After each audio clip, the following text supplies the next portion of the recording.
Hello, a very happy new year to you all out there. We're chuffed to be back with our first online Supersonic event of 2021.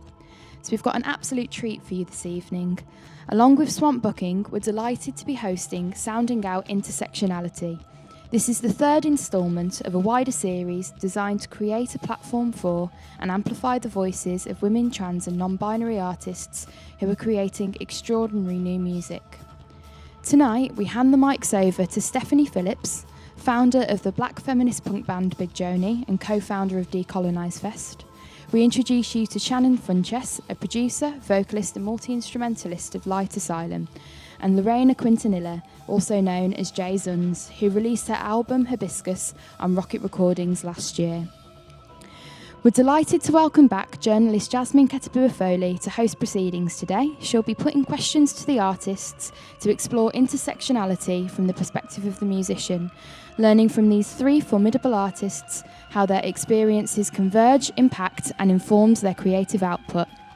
So whilst these talks are free to watch, if you are in a position to, we ask that you please donate what you can afford at www.supersonicfestival.com.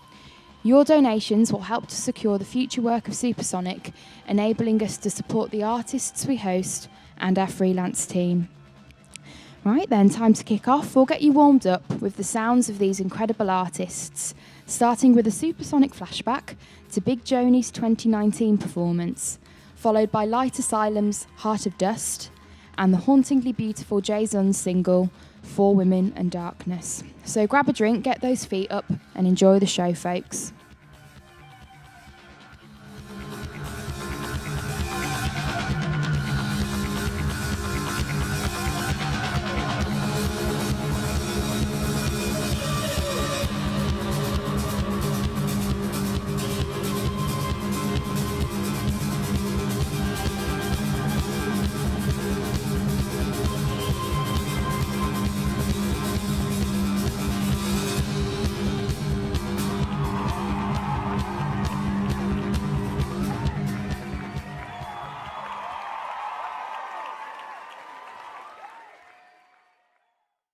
This song's called Way Out.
Remember when we used to be friends? Oh, so long ago. Now you only call me to tell me that you hate me. Remember when we used to be friends? Remember when we stayed up all night talking about the ones we like? Can't go back to those days, will never be the same again. Remember when we stayed up all night? I like to be friends with you, but I only feel hatred. I like to be friends with you,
She saw the lights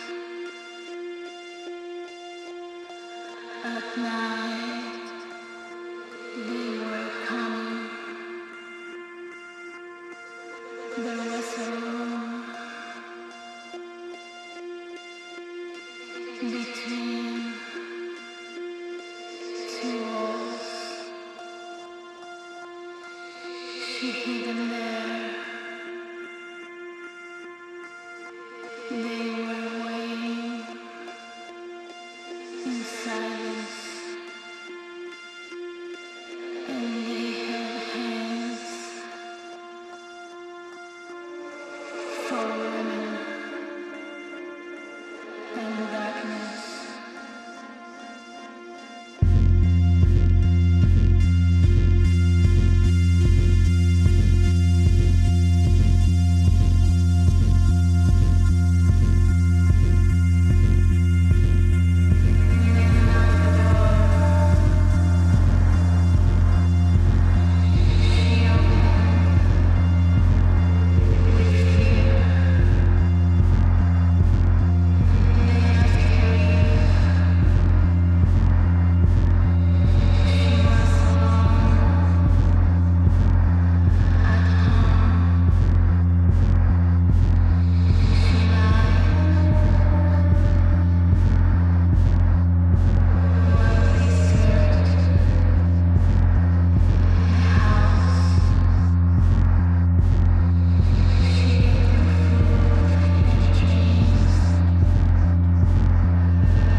Hi, my name's Jazz. I'm a journalist and creative in Bristol, and I'm the host for this Supersonic discussion. Thank you so much for joining, and don't forget to donate to show your support.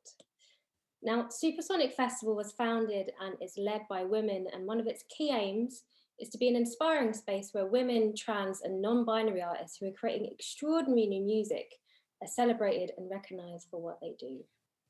Despite some positive trends, gender disparity is still a major concern across the wider music industry. For example, PRS for Music's membership remains heavily skewed towards men, with only 18.4% of members identifying as female. And in 2019, the top 10 female songwriters in the UK generated 67% less revenue via PRS for Music compared to their top 10 male counterparts. This revealed that women, even at the top of their field, receive fewer opportunities than men for their music to be heard and performed. So, this talk comes to you in collaboration with Swamp Booking, one of Europe's leading independent agencies, to launch a series of talks that amplify the voices and experiences of women, trans, and non-binary artists who are creating new music. And in this discussion, we'll be exploring intersectionality from the perspective of the musician and learning from our guests how their experiences converge, impact, and inform their creative output. So today, I'm really excited to be joined by a member of the punk band Big Joanie and co-founder of Decolonise Fest, Stephanie Phillips, also Shannon Funchess from Light Asylum, and Lorena Quintanilla, aka Zunz. I'm very, very happy that you've joined us today. And yeah, we're just going to dive straight in there. My first question is to you, Lorena. Growing up and living in Mexico, did the political landscape there ever feed into your music? Yes, of course, all the time. I think it's impossible to separate that from my music because I write in a very personal way, but it's also, I try to make like this bridge between personal and political, and I just talk about things that are happening to me all the time inside the scene or on the streets or wherever, just like the conversation that I have with my friends. So yeah, it's definitely inside my music. And since whilst being in Mexico as well, do you feel like as Mexico has changed, your music has changed as well? Or has it always just come from a specific sort of part of Mexico and its identity, I guess? Yeah, well, I've been moving a lot I already lived in 3 different cities, and I guess that's changed, of course, my music. And well, somehow, yeah, even my concept of being Mexican has been changing. I think it's because it gets, well, I'm growing up and I'm watching new things and it's expanding, you know, it's getting more complex than when I started playing in a band. So yeah, it's been changing. My identity is definitely there in my music, but it's an identity that is mine. And I think the only thing that bothers me about that topic, it's just is the identity that I give to my music, but I don't like to also that, how can I say it? Like, I don't like that when the identity is dictated by someone else who is not Mexican. I think that's the only problem that I have when I talk about identity. But yeah, it is all there in my music. We're definitely going to delve into that topic, you know, when people want to dictate identity and where identity comes from. I think that's a really important part of this talk and intersectionality. But I want to move on to you, Shannon, as well. And you're in America, and moving on from what Lorena has just said, you know, our environments are definitely such a big part of our identity. So I'm interested to know what it was like for you when you found yourself part of the Brooklyn music scene in 2001, was it? Was it 2001? I moved to Brooklyn in 2001 from Seattle, Washington, in the Northwest. I moved back to the Northwest to Portland, Oregon, in 2015. But as far as I mean, the music scene in Brooklyn in 2000 and I would say more like 3, there was Electroclash was happening. And in Williamsburg, specifically, there was a club called Lux. And yeah, and the Lower East Side, I guess it was, it was like a Lower East Side and Williamsburg, Brooklyn, specifically, sort of movement in the early aughts. It was mostly, I would say, white and kind of queer, but like New York is historically, it's been pretty mixed as far as like artists go and movements go, like whether it was the no wave movement of the late 70s and 80s, when you had like people picking up cameras and picking up instruments that they didn't know how to play and just making stuff happen. It was I think it was more diverse probably back then. You had graffiti and hip hop and breakdancing and things and you had house music and like the gay like club scene, and that was more diverse. But then in the aughts, like I said, you had like Electroclash, and then you had like the indie music scene that like bred the yeah yeahs and TV on the radio and LCD sound system and these sort of like kind of fashion DJ groups like the Misshapes and and We Are Weapons and stuff like that. But what was it like is I'm not sure what the question is. Kind of early over here still. It's only noon. It's 11 o'clock there now, isn't it? It's noon now. But it's really gray and rainy, which I don't mind, but still we're kind of sleepy over here. It's kind of true what they say, Portlandia. It's kind of weird, but yeah. Anyway. So now I'm weird. It's been 5 years now. But yeah. Yeah, that's okay. And Steph, for you in London and touring with Big Joanie Band as well, how has London shaped you, and has there been anywhere that you've travelled with the band that has sort of shaped the band in itself? Well, I think London has shaped me in the fact that kind of this is where I was able to kind of find out more, get onto the punk scene and kind of actually connect with people.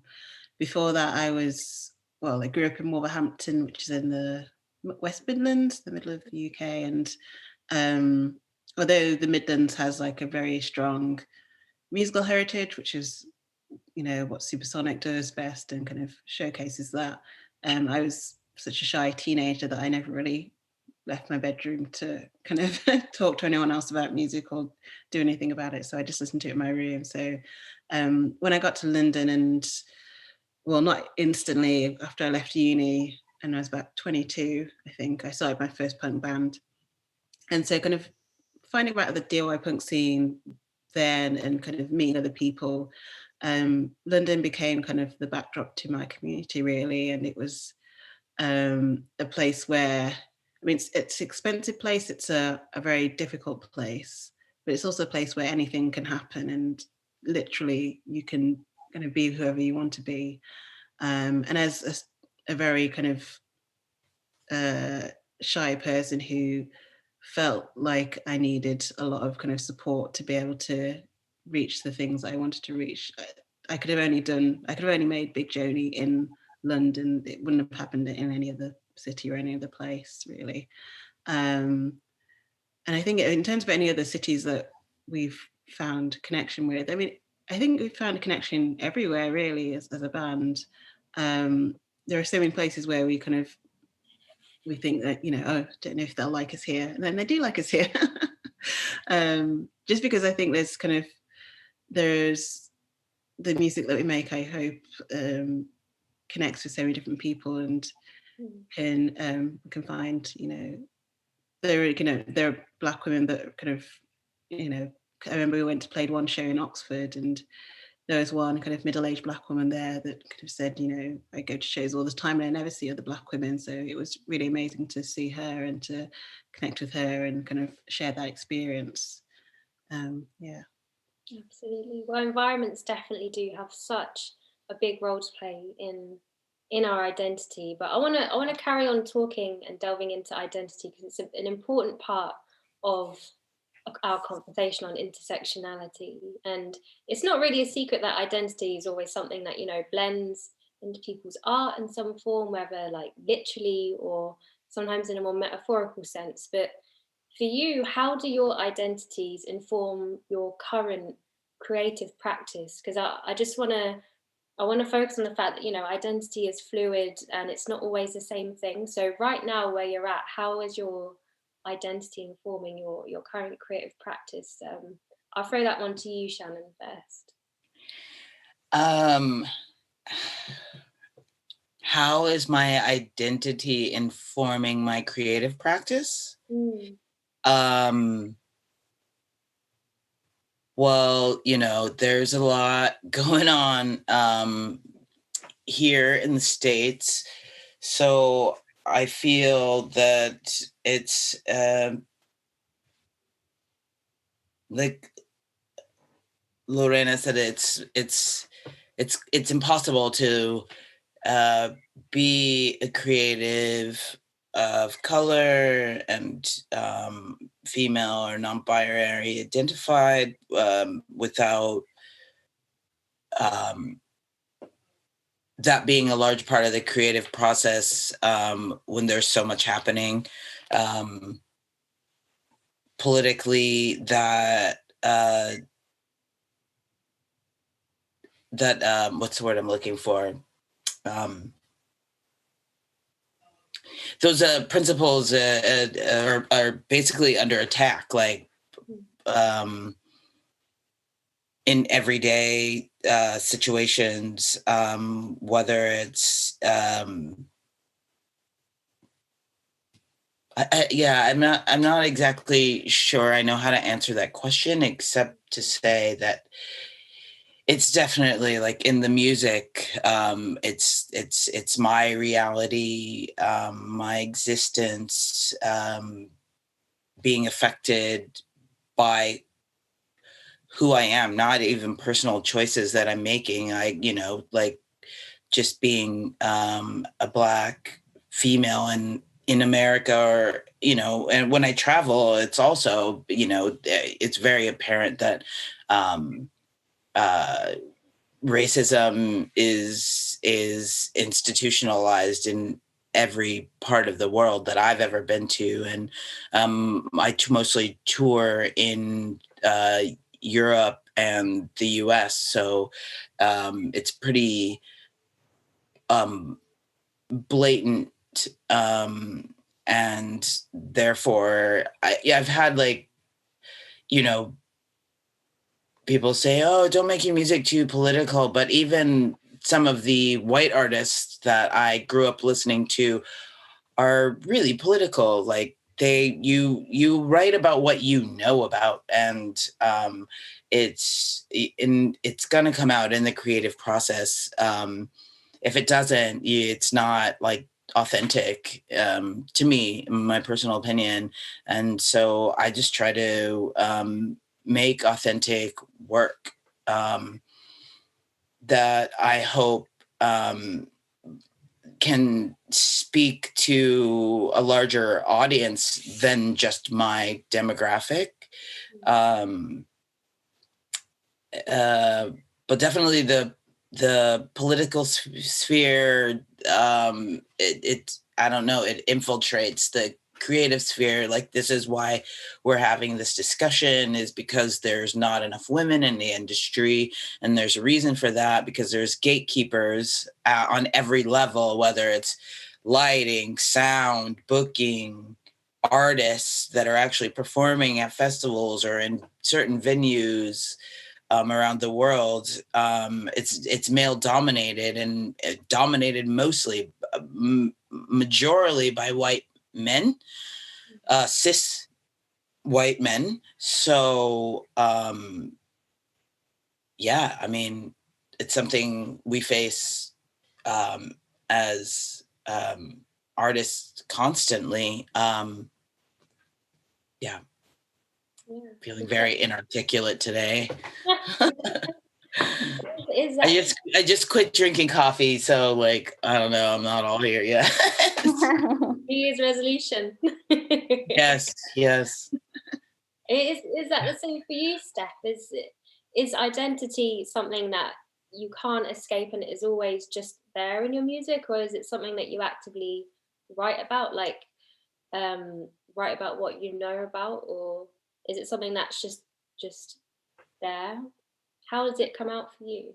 Yeah, I mean, it's interesting because you know, Big Joanie, when we started out, we kind of explicitly called ourselves a Black feminist punk band. I think people expected every song to be a Black feminist punk song, and you know, each song would be kind of like deriding the white man, as if you know, and though we could do that, but we didn't, because it's such a rare opportunity to get 3 Black women in a room alone. What it felt like when we started, that you know, the things that we wanted to talk about were just things that were just about us as individuals, as people.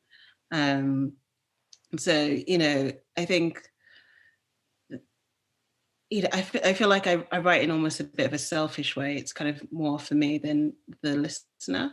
And so kind of, you know, my songwriting is kind of like a form of meditation, or I don't know, or kind of therapy, but the best part of songwriting for me is kind of like letting go and letting kind of like my own kind of brain just kind of to take the wheel, and then the song writes itself technically. And so I kind of just don't plan. I can't sit down and think I'm going to write about racism today, I'm going to write about my identity. I can't physically do that. I would love to do that, but I can't do that at the moment. So kind of whatever comes out, comes out. Sometimes it's just like a dumb song that I think is funny. Sometimes it's a song about tokenism and kind of like how white people tokenize Black people, which is our song Token. And so I don't really kind of plan it, but it can be, it is there in the music occasionally, but it's mostly there in kind of like our approach as a band, I think. And it's mostly there in kind of like, we're very DIY, we are very explicit about our politics, kind of about being kind of Black women, about being, you know, socialist, about kind of being pro, about being radical about everything that we're doing. So I find it more important to kind of explicitly express myself when we're standing on stage and talking in between songs, rather than having a song about any particular issue, because I think that will make a lot of difference to me, for our band anyway. That same for you, Lorena. Is identity that's something that's just there in the lyrics, or is it in between everything but the lyrics? I think it's in between everything, but it's just because making music is such a subconscious thing for me. It's also very abstract. It's not so, I'm not thinking too much when I'm writing a song, usually.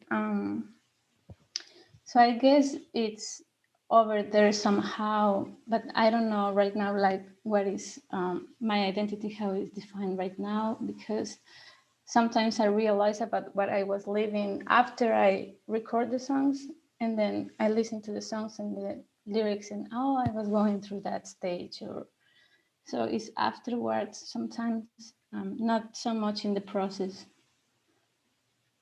Absolutely. And And going along that same line of conversation, it is important to say that, you know, I think it's quite easy for people to pigeonhole others from the identity that they see. And sometimes that's something that people want. Sometimes people want that to provocate a discussion about something. Some people want to be just seen as their race or gender or sexuality within music, to make a political statement and a point about something. But also other people don't. And I'm interested to see where you sit on this spectrum, because it means different things for different people. And obviously it gives people a lot more power to be able to have control over that, and people do, but some people aren't very aware. Yeah, I'm just interested to see where you all sit on that spectrum. Of wanting our identities to be part of Yeah. I guess for my band, I mean, we called ourselves the Black Feminist Punk Band, but that was mostly because it was quite literal, because we are Black, we're women, we're feminists. So it was kind of like, oh, well, you might as well. Because I never really understood why people didn't say it. Like, why not just say it? You know? And so, yeah, I think in that sense, that it's just about being honest about who we are, about kind of being proud about who we are as well. But I mean, in no way we want to be kind of pigeonholed by kind of what kind of a white other would think about, you know, what we would do, because there's little understanding of, you know, what a Black woman would actually do in certain situations. I think sometimes people want a very simplistic idea of, you know, of Black women or of the women of colour, that is just kind of like I don't know, that is a kind of a sassy type of meme almost. So you can kind of have it like a Beyonce-esque type catchphrase and kind of wrap it all up in a bow, and that can be the Black feminist band or something, you know. And I never really want to be that easy to understand or that simplistic. It shouldn't be for the white other, you know. That's not why we're here, to me. Yeah.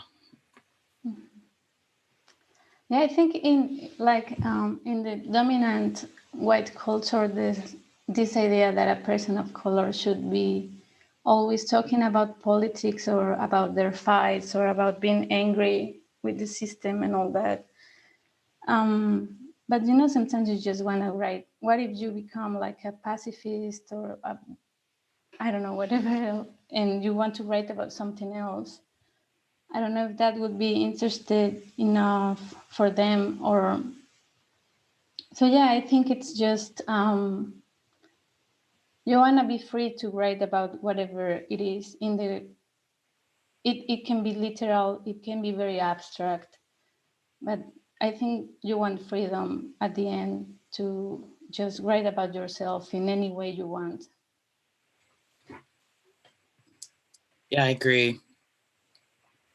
At the end of the day, we're just people like everybody else. It's like, you know, a lot to heap on the shoulders of artists of color, especially to have to take some sort of stance. You just want to be an artist, not a Black artist, not a feminist artist, not a queer artist. It's just like not a Black writer, not a Black filmmaker, not a Black female filmmaker. It's just like other like and I hate using this term races, because I always think that, oh, we're all like we're all humans. I don't understand why other people don't get those labels, except for I do understand, because we've, like I said, there's been gatekeepers and all these disenfranchised folks, marginalized folks have been kept out. So I get why people are like, you know, want to stand up and have like take a stance once they are recognized, or once they do have a responsive, like artists inherently have a responsibility to stand up and say something in America, you know, especially because of the systemic racism and injustice. I understand why artists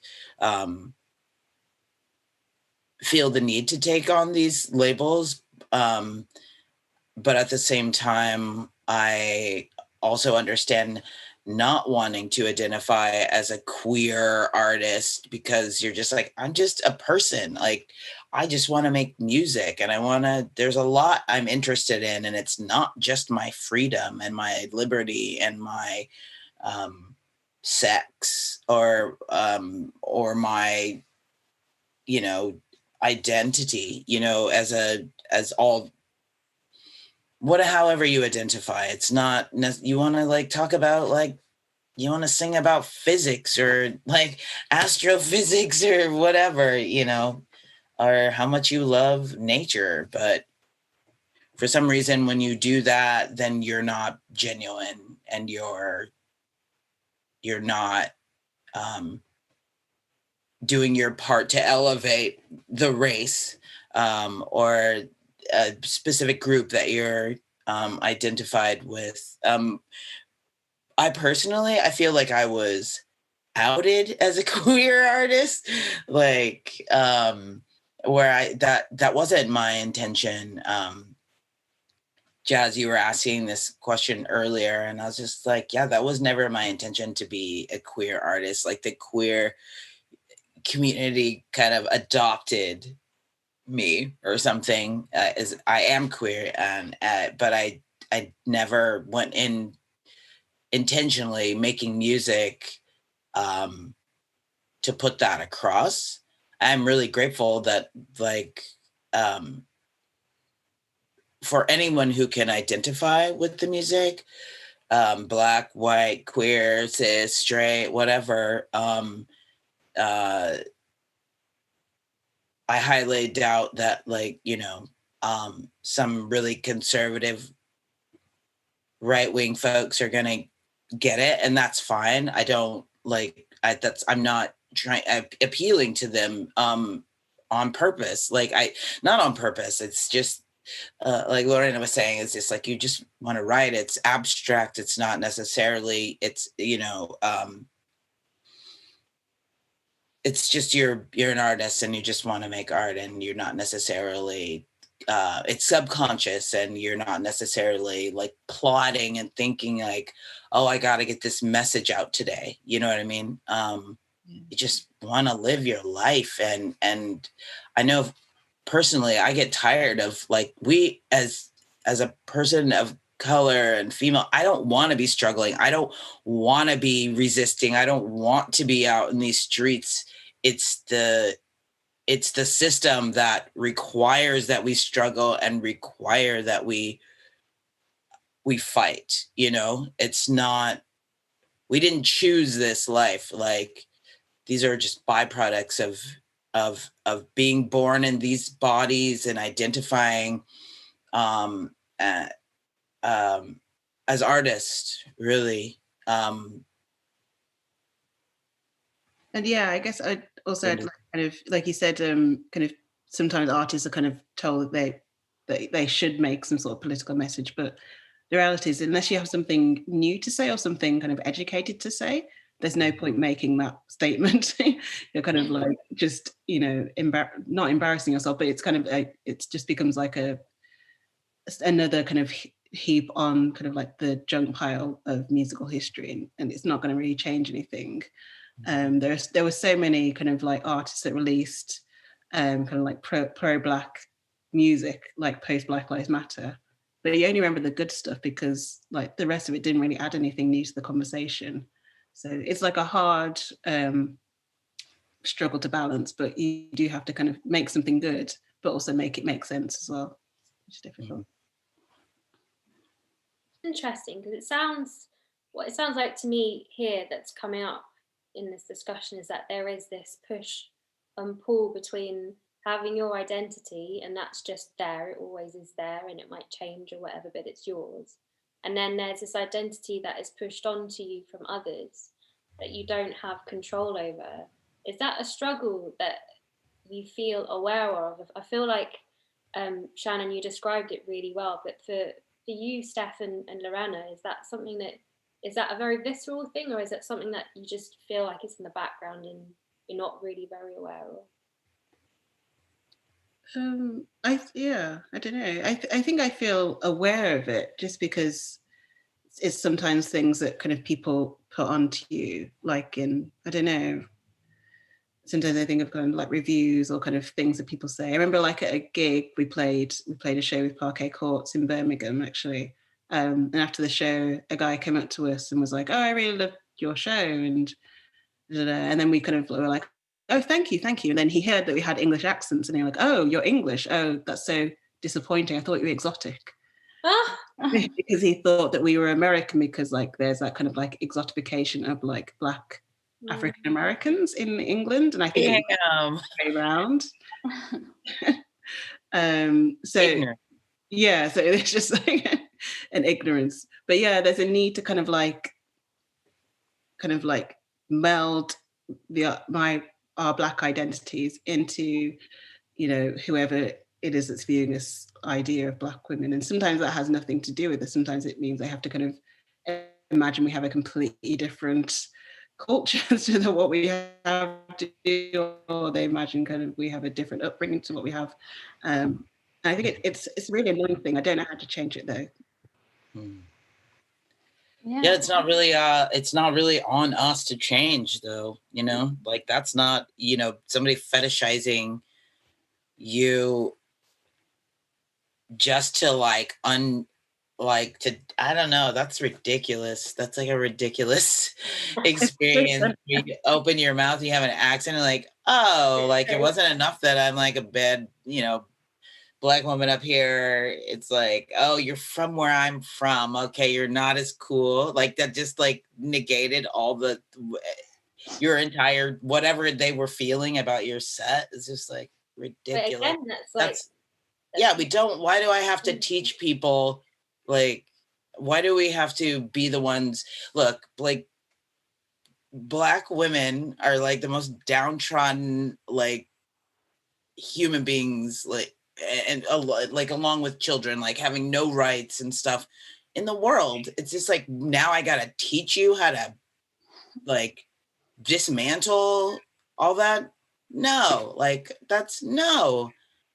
Absolutely not. Like, I'm the last person, you know, like, who should have to do shit. Like, I shouldn't have to do anything. Like, I mean, yes, we all have work to do, but when it comes to, like, dismantling racism, like, you know, or, you know, like, educating people, only, you know, invite us, give us a seat at the table, you know, that's the only way that's going to happen.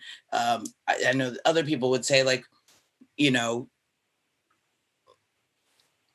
well, first of all, yeah, stop fetishizing us, but like in the context of like the music industry, yeah, invite more people of color to festivals, you know, to perform, and not just hip hop and trap, not just mainstream music. Like, we're in every genre, whether it's punk or experimental noise or whatever. I do all those things. I have like a background from both of those things, but I'm doing this right now, and accept that when an artist like switches it up and wants to do like something quiet or chiller, support those projects as well. I find that that's not happening.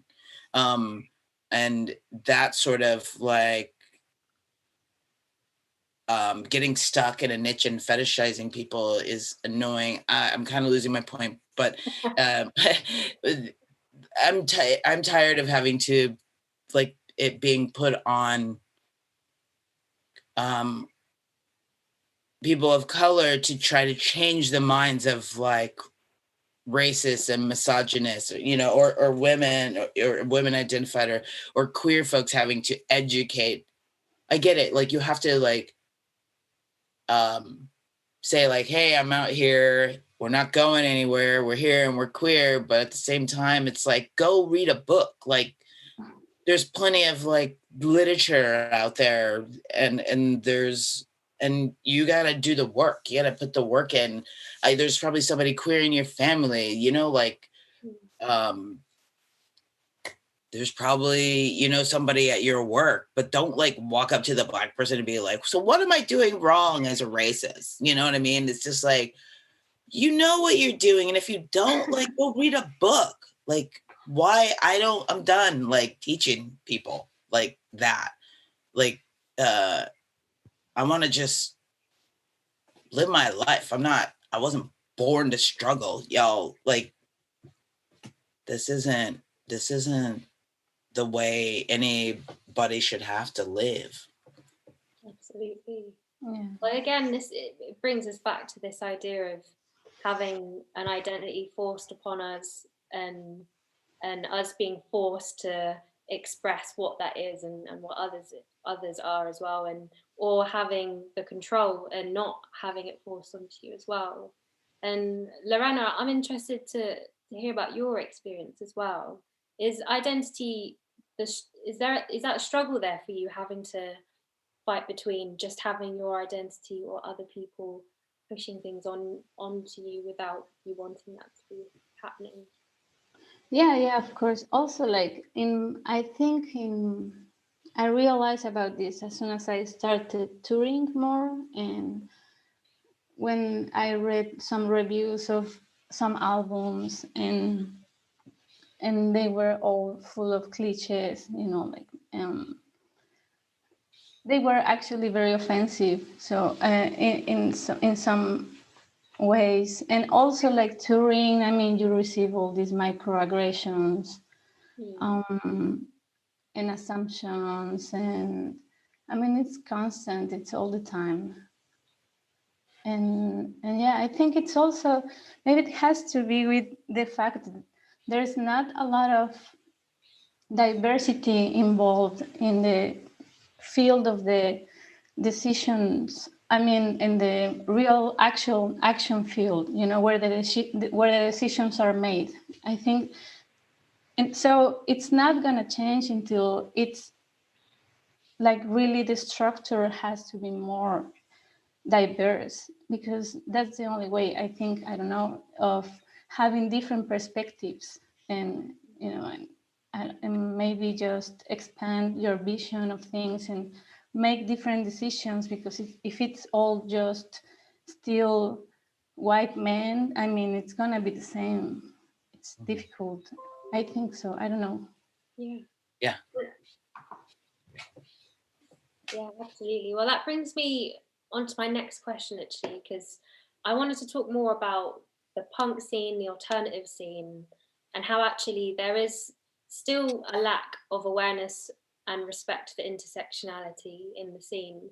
As much as it is seen on the outside, I guess, like if you was watching a film and you had a stereotypical view of the scene, you think, oh, it's a space for misfits and everyone is welcome. But when you sit down and look at it on paper, and you look at who's playing at gigs and who's going to gigs, it doesn't translate. So I'm interested to hear from you all. Where do you think it's going wrong? What is going wrong in the punk and alternative scene, and how do we overcome those obstacles?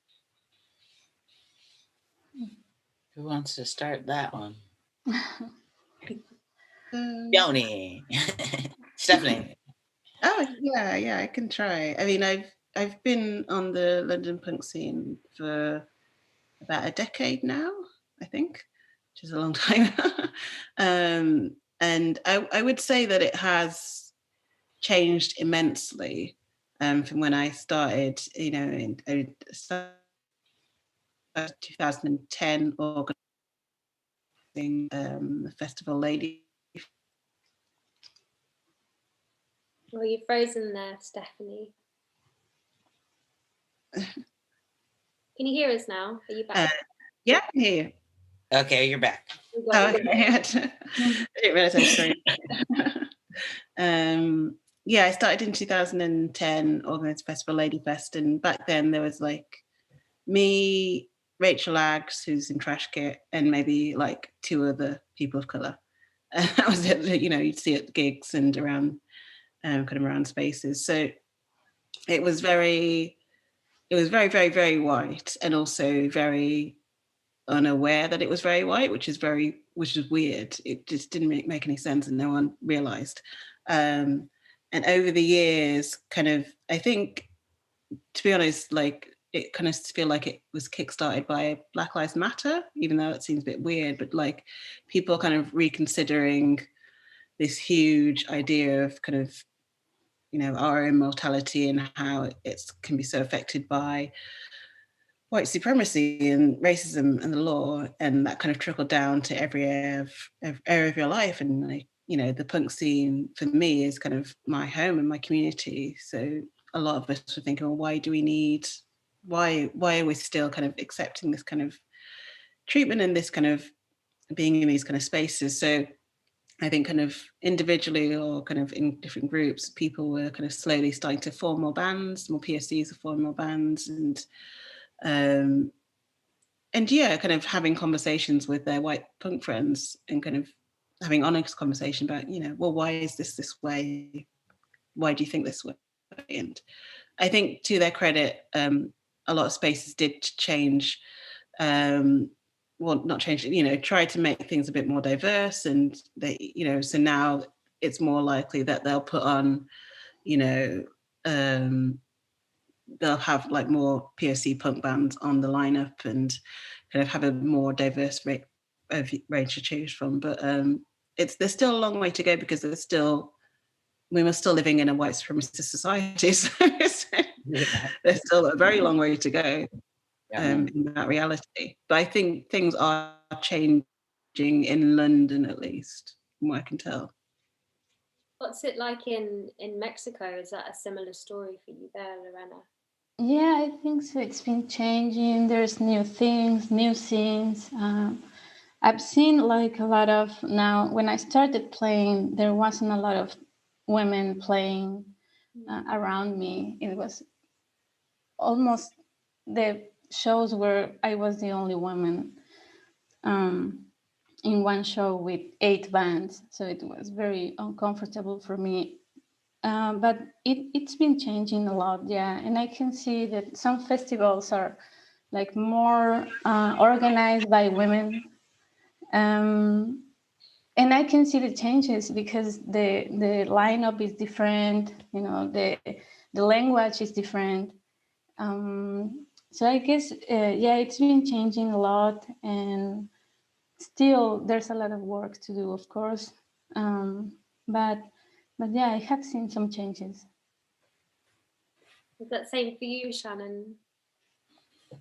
Well, when you're talking about specifically in the genres of like, I see changes in different like musical scenes and genres, and honestly, those changes are, again, it's more like Stephanie was saying, like basically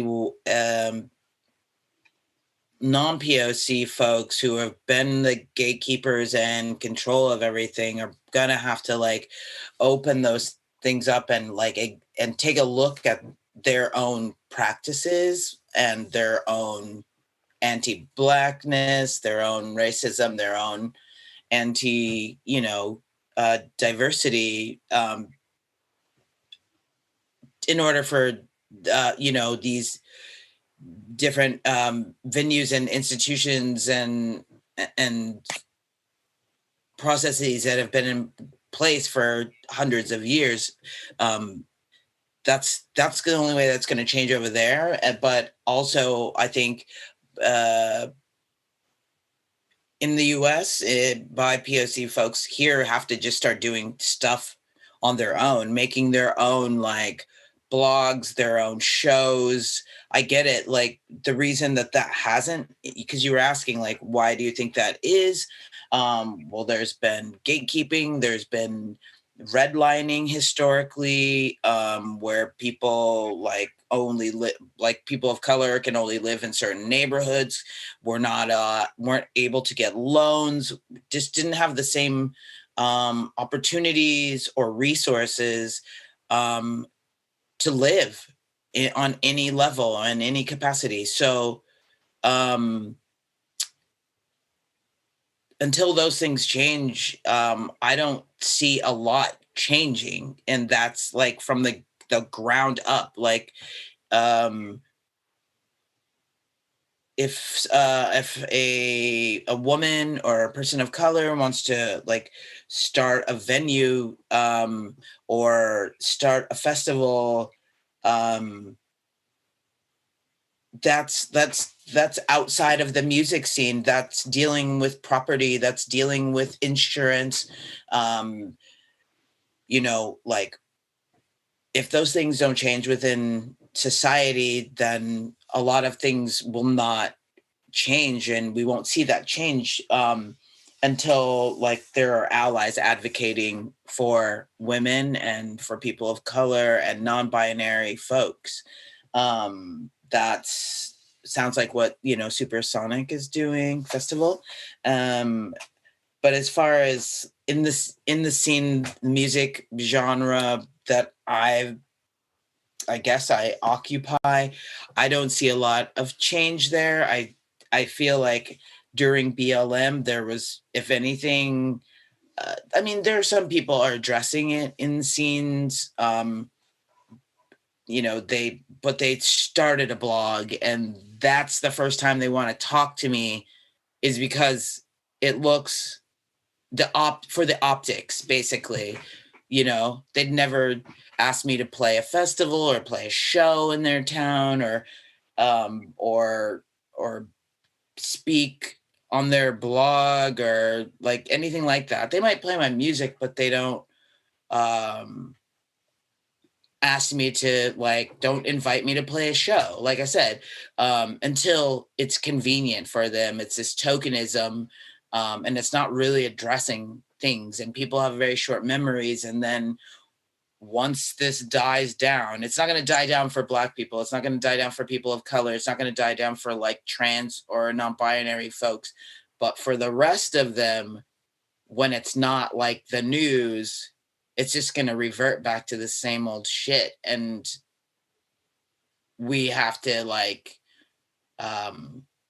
start doing stuff on our own, I guess, you know, because we can't change people's minds. They have to change their minds. Like, we're out here, you know what I mean? Like, women have always been out here and in the music industry. Why has it been that like only men are sound techs, only men are lighting, and you know, the you know, the big promoters or the big curators?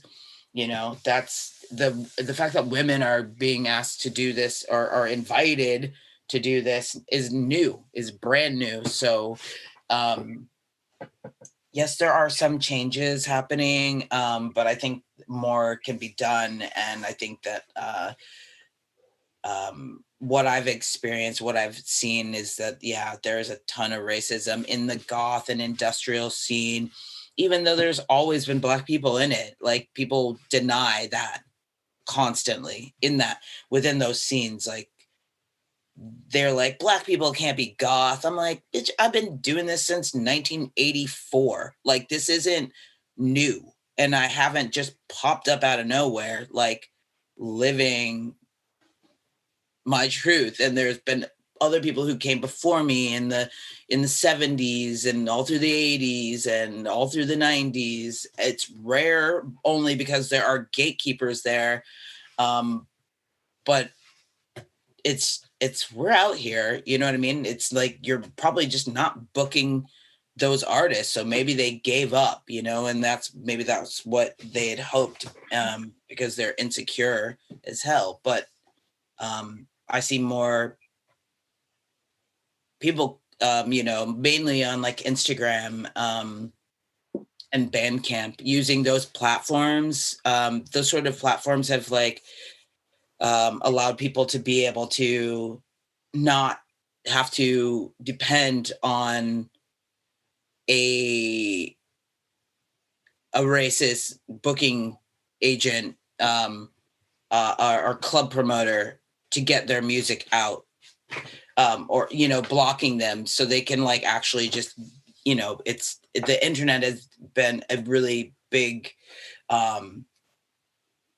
asset to underground artists, to be able to like release music on their own and to also like feature themselves, whether it's like doing a live DJ set or performance on venues like YouTube, Instagram Live, or Twitch. Though I've heard Twitch doesn't pay artist royalties for streaming music, so it's not a platform that I'm using. But yeah. Yeah, well, that's a really Mouthful. important provocation there, because what you're essentially saying there is, you know, to overcome all of the gatekeeping and all of the obstacles in the way of respecting intersectionality in the music scene is for people to just go out there and just do what they're already doing, just do it and make some noise about it. And I think that's very important. I'm going to quickly go to some audience questions. We've had 2 questions in. This is from Sika. They've said, my experience in alternative rock has made it so that overcoming the vulnerability of not being good enough is really challenging. How do you all handle the elitism of other musicians? Well, first of all, what punk scene says you're not good enough? I'm not sure. I'm not laughing at you. I'm just like, that you want to get away from those people, because like punk is messy. Like there's like most people don't even know how to.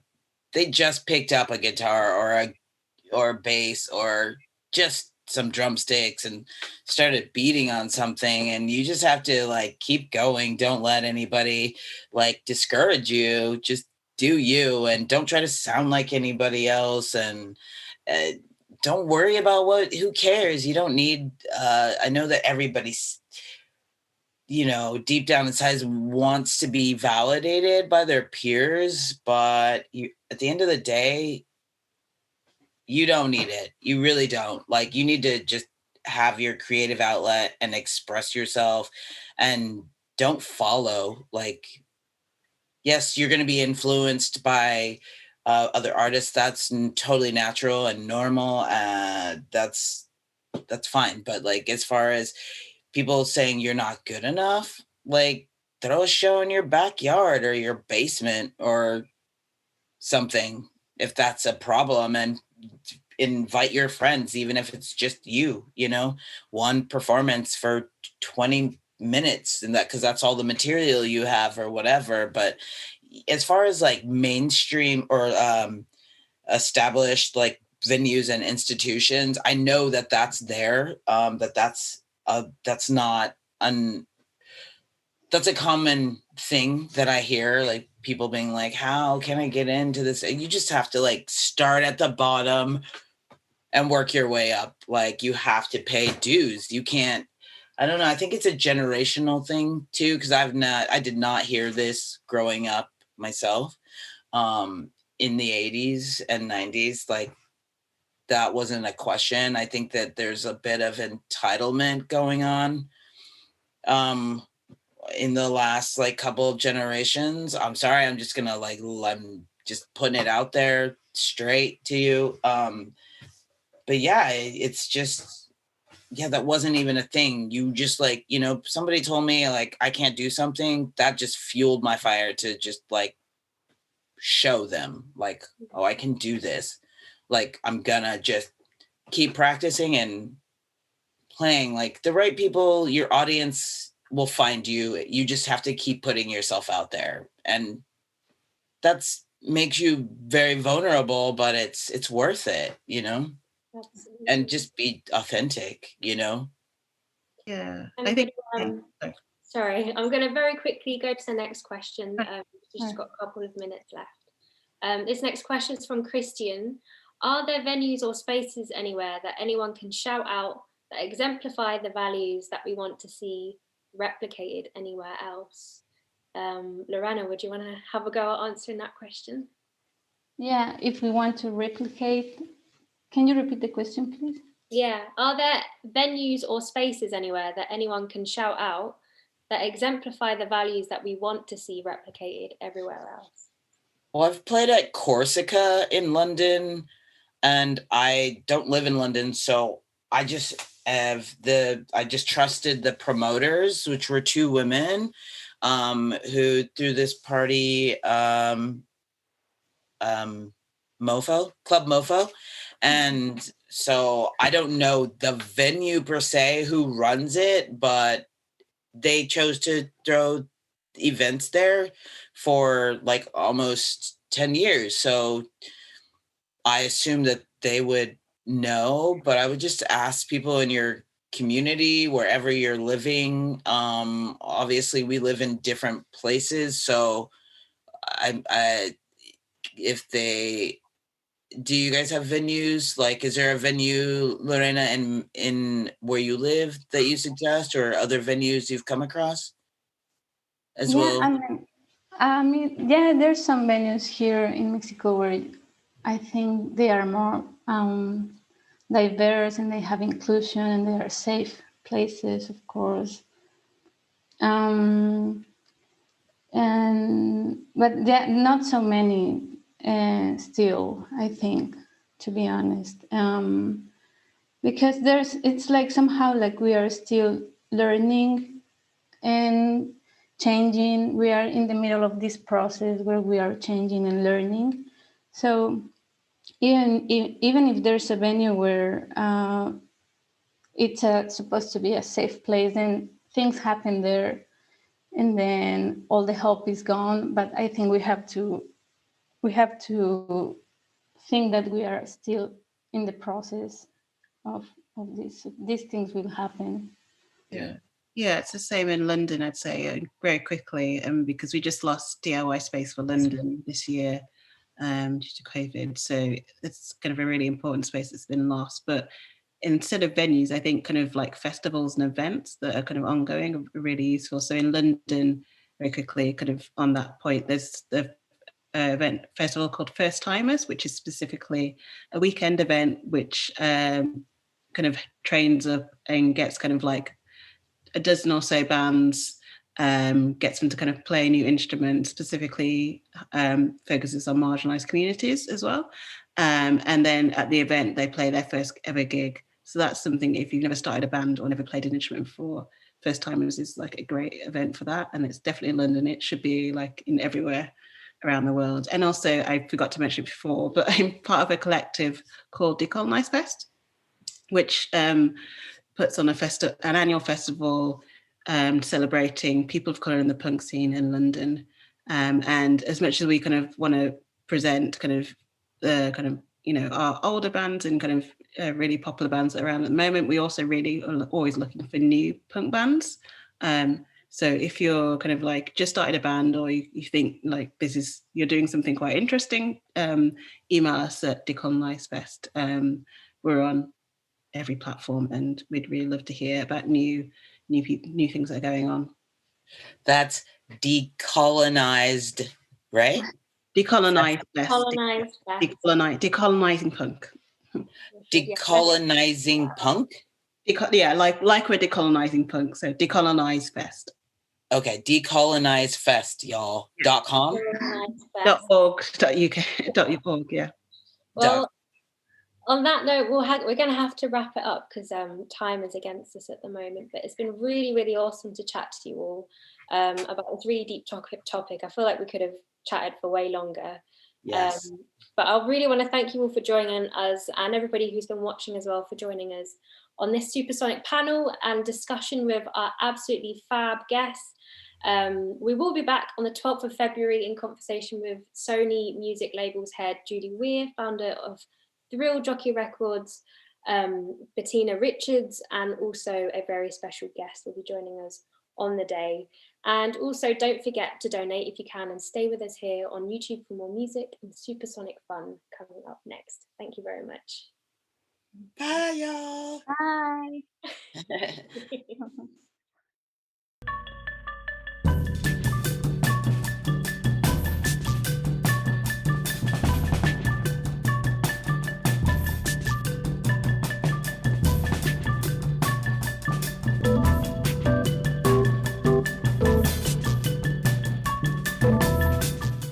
Wow, folks, that was totally brilliant, insightful and inspiring. We hope you enjoyed that as much as we did and had plenty to take away. So here's a huge, huge thank you and a cyberspace applause to tonight's participants, Stephanie, Shannon, Lorena and Jazz, for their time this evening. Couldn't ask for anything more for our first virtual get-together of 2021.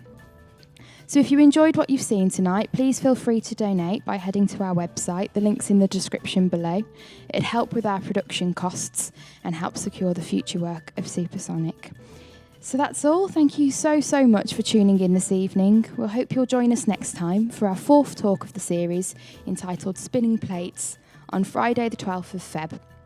So we're honoured to be hosting the formidable label leads, Julie Weir, Head of A&R at Music for Nations, known as the Naughty Corner of Sony Music, and Bettina Richards, who founded the widely successful independent label Thrill Jockey, and who have gifted some firm favourites to Supersonic lineups gone by. There'll also be one more special guest to add to the panel, and we'll announce that later, so watch this space. But for now, take care, folks. Thanks again for joining us, and we'll see you again soon.